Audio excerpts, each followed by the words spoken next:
سورہ قلم کی آیت نمبر 5 میں اللہ پاک فرماتے ہیں فَسَتُبْصِرُ وَيُبْصِرُونَ، ان قریب آپ صلی اللہ علیہ وآلہ وسلم بھی دیکھ لیں گے اور یہ لوگ بھی دیکھ لیں گے بِأَيِّكُمُ الْمَفْتُونُ کہ ان میں سے کون ہے جو دیوانگی میں مبتلا ہے۔ اس آیت مبارکہ میں آپ صلی اللہ علیہ وآلہ وسلم کو اس بات کی تسلی دی جا رہی ہے کہ نبی عنقریب جو ہے وہ حالات بدل جائیں گے۔ فی الوقت تو ایسا ہو رہا ہے کہ آپ علیہ السلام ان کے رویوں کو دیکھ رہے ہیں، لیکن عنقریب ایسا ہوگا کہ پھر یہ حالات کو بدلتا ہوا دیکھیں گے۔ پھر آیت مبارکہ میں لفظ مفتون استعمال کیا گیا ہے، یہ فتنہ سے ہے۔ اس کا ایک مطلب تو یہ بیان کیا جاتا ہے کہ کسی انسان کے اوپر اگر اتنے شدید حالات آتے ہیں، حوادث آتے ہیں جس کی وجہ سے وہ اپنا حواس کھو بیٹھتا ہے، تو اس کو بھی مفتون کہا جاتا ہے۔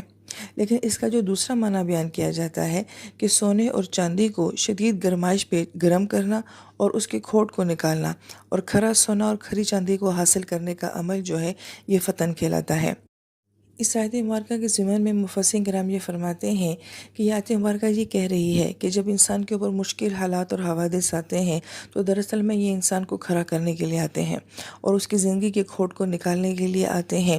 ہم یہ دیکھتے ہیں کہ بعض اوقات جب تک انسان کے اوپر مشکل حالات نہیں آتے، اس کو خود بھی نہیں پتہ ہوتا کہ میرے اندر یہ ٹیلنٹ اور یہ صلاحیت بھی ہے یا نہیں ہے۔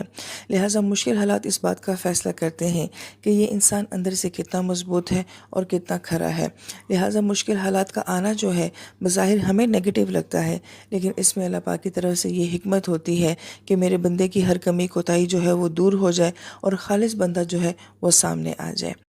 یہی وجہ ہے کہ اللہ تعالیٰ اپنے نبی کو 13 سالہ مکہ زندگی میں جو یہ مشکل وقت دکھاتے ہیں، اور بالخصوص صحابہ کرام کے لیے یہ وقت انتہائی مشکل تھا، تو گویا کہ ان کے ایمان کو کھڑا کرنا تھا، ان کو اندر سے نکھارنا تھا، خوبصورت بنانا تھا۔ تو ہم یہ دیکھتے ہیں کہ جن لوگوں نے مکہ کا یہ دور گزارا ہے اور جو مکی صحابہ کرام ہیں، ہم ان کے ایمان کے فضائل قرآن پاک میں پڑھتے ہیں کہ اصل میں یہ سچے اور کھرے مسلمان ہیں۔ یہی معاملہ ہم بدر کے مقام پہ دیکھتے ہیں کہ بدر کی جنگ سب سے مشکل جنگ تھی، اس لیے اللہ پاک نے اس جنگ کے لیے شریک ہونے والوں کے لیے فرمایا کہ یہ ان کے سب اگلے پچھلے گناہ اللہ پاک نے معاف کر دیے ہیں، کیونکہ جتنے مشکل حالات میں انسان جتنا اچھا عمل دکھاتا ہے وہ اتنا ہی خالص ہوتا ہے۔ پھر اس کے بعد مفسرین کرام یہ بات بھی فرماتے ہیں، ہم اکثر یہ بات دیکھتے ہیں کہ زندگی میں بعض اوقات جب مشکل حالات آتے ہیں تو بہت سارے لوگوں کو ہم نے یہ کہتے ہوئے سنا ہے کہ یہ کام مجھے پہلے نہیں آتا تھا، یہ تو میرے پہ جب حالات آئے، جب یہ مشکل آئی، مجھے ایسا کرنا پڑا، پھر میں نے یہ کام کرنا شروع کیا۔ اور ہم یہ دیکھتے ہیں کہ وہ انسان وہی کام بڑے پرفیکشن کے ساتھ کرتا ہے۔ تو گویا کہ مشکل حالات بعض اوقات انسان سے بہت سارے کام ایسے کروا لیتے ہیں جو کہ عام حالات میں ممکن نہیں ہوتے، یا انسان کو خود بھی نہیں پتہ ہوتا کہ میرے اندر ہے۔ لہٰذا اس طریقے سے مشکل حالات کا آنا جو ہے یہ اللہ پاک کی طرف سے اس میں بہت ساری حکمتیں ہوتی ہیں اور یہ انسان کی شخصیت کو نکھارنے کے لیے آتے ہیں۔ پھر آیت نمبر 7 میں اللہ تعالیٰ فرماتے ہیں ان ربک هو اعلم، بے شک آپ کا رب زیادہ بہتر جانتا ہے، بمن ضل عن سبیلہ کہ کون اپنے راستے سے بہک گیا ہے، وهو اعلم اور وہی ذات ہے جو زیادہ بہتر جانتی ہے، بالمہتدین کہ کون ہدایت والے ہیں۔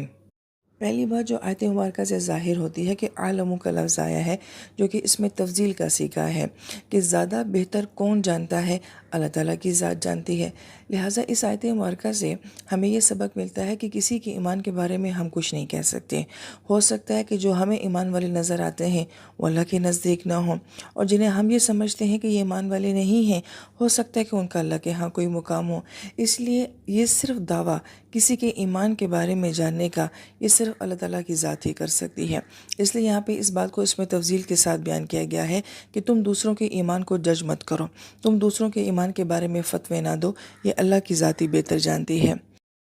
پھر آیت مبارکہ میں اللہ تعالیٰ نے ہدایت کو جو ہے وہ اسم کے ساتھ بیان کیا ہے مہتدین، اور گمراہی کو اللہ تعالیٰ نے ضلع یعنی کہ فعل کے ساتھ بیان کیا ہے۔ اور اسم اور فعل کے درمیان میں یہ فرق ہوتا ہے کہ اسم کے اندر ہمیشگی پائی جاتی ہے، استقامت پائی جاتی ہے، جبکہ فعل جو ہوتا ہے وہ غیر مستقل ہوتا ہے، کیونکہ ابھی ہم یہ کام کر رہے ہیں، تھوڑی دیر کے بعد ہم یہ کام نہیں کریں گے، ہم کوئی دوسرا کام کریں گے، لہٰذا اس میں استقامت نہیں ہوتی ہے۔ یہ قرآن پاک کا باقاعدہ ایک فلسفہ ہے کہ اللہ تعالیٰ ہمیشہ ہدایت کو اسم کے ساتھ بیان کرتے ہیں کہ ہدایت ایک ایسی نعمت ہے اللہ پاک کی جو مسلسل ہوتی ہے، ہمیشگی اس کے اندر ہوتی ہے، جس کو اللہ تعالیٰ دیتے ہیں تو گویا کہ اس کو بڑی استقامت کے ساتھ دیتے ہیں۔ لیکن اس کو فعل کے ساتھ بیان کرنا یعنی کہ گمراہی کو، اس کے اندر بڑا خوبصورت نقطہ جو مفسرین کرام بیان فرماتے ہیں کہ انسان کا فعل تو بدلتا رہتا ہے، لہٰذا گمراہی پہ ہونا یہ ہو سکتا ہے کسی انسان کے اندر آج ہے، کل نہ ہو سکتا ہے کہ جو انسان آج بہت برا ہے کل وہ بہت اچھا ہو جائے،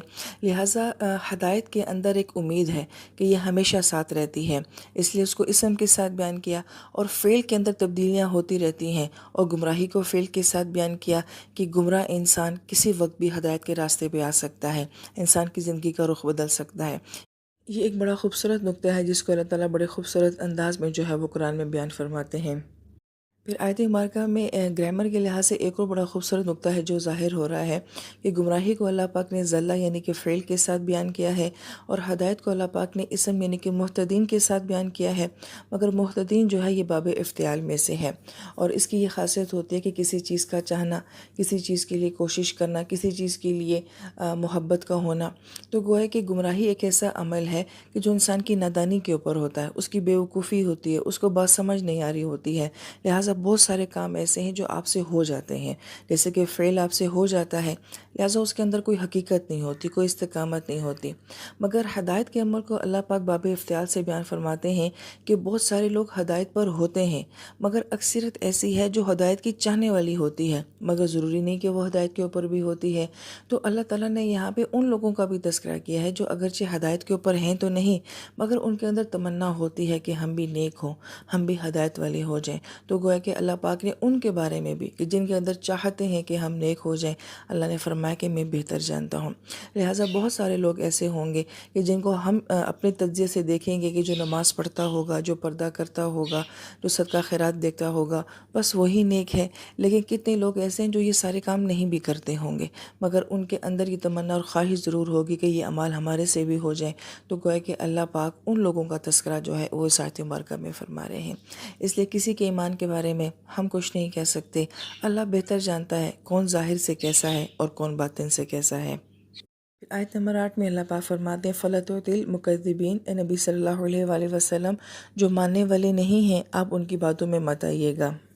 اب آیت مبارکہ میں لفظ طوطی آ رہا ہے، اور اسی سے لفظ اطاعت نکلتا ہے، اور اطاعت کا مطلب ہوتا ہے کہ کسی کی بات کو دل سے قبول کر لینا، اس لیے کہا جاتا ہے اطیعوا اللہ و اطیعوا الرسول، کہ اللہ کی اطاعت کرو اور رسول کی اطاعت کرو، یعنی کہ اللہ اور نبی کی باتوں کو دل کے ساتھ قبول کرو، صرف ظاہراً نہیں، جبراً نہیں، بلکہ دل کی محبت کے ساتھ اللہ تعالیٰ اور اس کے نبی کی باتوں کو قبول کرو۔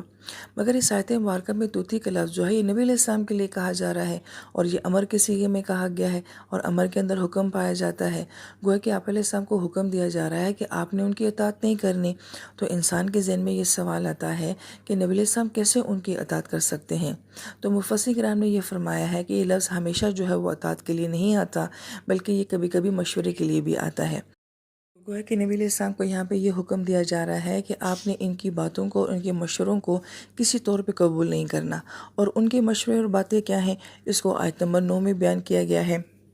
وَدُّوا لَوْ تُدْہِنُوا فَيُدْہِنُونَ، کہ یہ لوگ چاہتے ہیں کہ آپ علیہ السلام جو ہیں تھوڑے سے ڈھیلے پڑ جائیں تو یہ لوگ بھی ڈھیلے ہو جائیں۔ اس آیت مبارکہ میں تدہین کا لفظ جو ہے وہ استعمال کیا جا رہا ہے، اور یہ دہن سے ہے، اور دہن تیل کو بھی کہا جاتا ہے، نرمی کرنے کو بھی کہا جاتا ہے، اسی سے لفظ جو ہے وہ ادھن نکلا ہے، اور ادھن کا مطلب ہوتا ہے کسی چیز سے تیل کو نچوڑ لینا، یا کسی چیز کو تیل لگا کر نرم کر لینا۔ پھر اسی سے لفظ مداہنت بھی نکلا ہے، اور مداہنت کا مطلب ہوتا ہے کہ کسی شخص کا اپنی بات سے پیچھے ہٹ جانا اور دوسرے کی بات کو قبول کر لینا، تاکہ جو ظاہراً تصادم کی کیفیت ہے وہ ختم ہو جائے۔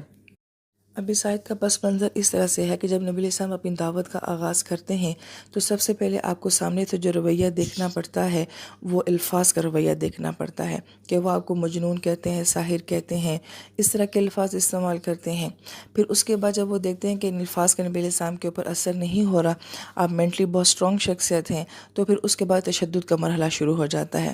اگرچہ مفسرین کرام یہ فرماتے ہیں کہ نبی علیہ السلام کے اوپر تشدد بہت کم ہوا ہے، اس کے غالباً 1 یا 2 واقعات ہی ہمیں ملتے ہیں، کیونکہ آپ علیہ السلام جو ہے ایک مضبوط قبیلے سے تعلق رکھتے تھے، آپ کو ابو طالب کی بھی سپورٹ تھی، لہٰذا کسی کی جرأت نہیں تھی کہ آپ علیہ السلام کے اوپر اتنی آسانی سے ہاتھ ڈال دیتا۔ لیکن جب وہ یہ دیکھتے ہیں کہ یہ سارا عمل جو ہے وہ صحابہ کرام کے ساتھ بہت شدید ہوا، کہ انہیں بہت زیادہ تشدد جو ہے وہ ان کا برداشت کرنا پڑا، لیکن جب انہوں نے دیکھا کہ یہ تحریک جو ہے اور یہ جذبہ جو ہے اس طرح سے بھی ختم نہیں ہو رہا، تو پھر تیسرا سٹیپ استعمال کیا گیا، اور وہ مداہنت کا تھا، کہ آپ صلی اللہ علیہ وآلہ وسلم کو اپنی باتوں سے، اپنے رویوں سے، اپنے مشوروں سے اس طرح سے دھوکہ دیا جائے کہ آپ علیہ السلام اپنے موقف سے پیچھے ہٹ جائیں۔ اور کوئی ایسی صورتحال پیدا ہو جائے جس سے یہ مکہ شریف میں جھگڑا جو ہے یہ سارا ختم ہو جائے، لہٰذا ان کو بھی کچھ فائدے حاصل ہو جائیں اور ہمیں بھی کچھ فائدے حاصل ہو جائیں، جس کی ایک مثال ہم کافرون میں بھی دیکھتے ہیں کہ انہوں نے نبی علیہ السلام سے کہا تھا کہ 1 سال آپ ہمارے معبودوں کو مان لیجئے، 1 سال ہم آپ کے معبودوں کو مان لیں گے۔ کچھ باتوں میں آپ علیہ السلام ہمارے ساتھ کمپرومائز کر لیں، کچھ باتوں میں ہم آپ علیہ السلام کے ساتھ کمپرومائز کر لیں گے۔ مفسرین کرام یہ فرماتے ہیں کہ کسی کی دعوت، مقصد اور تحریک کو روکنے کا یہ سب سے خطرناک رویہ ہوتا ہے، کیونکہ اس کے پیچھے منافقت ہوتی ہے۔ سامنے والا آپ سے بظاہر کمپرومائز کر رہا ہوتا ہے اور وہ آپ کے ساتھ بیٹھ کے بات بھی کر رہا ہوتا ہے، مگر اس کے پیچھے ان کی شدید دشمنی ہوتی ہے، اور وہ یہ سب کچھ صرف اس لیے کر رہے ہوتے ہیں تاکہ سامنے والے کو روکا جا سکے، اس کے مقصد کو جو ہے وہ متاثر کیا جا سکے۔ اور یہ کردار مکہ شریف میں ولید بن مغیرہ کا تھا، اس لیے یہاں پہ مفسرین کرام یہ فرماتے ہیں کہ نبی علیہ السلام کے نہ ماننے والوں میں ابو طالب بھی تھے، ابو لہب بھی تھے، دونوں چچا تھے، مگر ایک بہترین آپ کے ساتھ تعاون کرنے والے تھے اور ایک بدترین آپ کی مخالفت کرنے والے تھے۔ اسی طریقے سے نہ ماننے والوں میں آپ کے 2 دشمن تھے، اور میں ابو جہل بھی ہے اور ولید بن مغیرہ بھی ہے، لہٰذا ان دونوں کا اگر کمپیریزن کیا جائے تو ابو جہل ایک بہتر دشمن تھا، تو اس نے سر عام یہ کہہ دیا تھا کہ ہم نبی علیہ السلام کو جانتے ہیں کہ یہ سچے ہیں، مگر ہم ان کی بات صرف اس لیے نہیں مانتے کہ اگر ہم ان کو مان لیں گے تو یہ ہم سے آگے نکل جائیں گے اور یہ ہمیں قبول نہیں ہے۔ مگر ولید بن مغیرہ جو ہے وہ بدترین دشمن ہے، اس لیے کہ اس کا کردار جو ہے وہ منافق کا تھا، اس لیے آنے والی آیات جو ہیں وہ شدید ترین برائیاں جو ہیں وہ اس کردار کی بیان کر رہی ہیں۔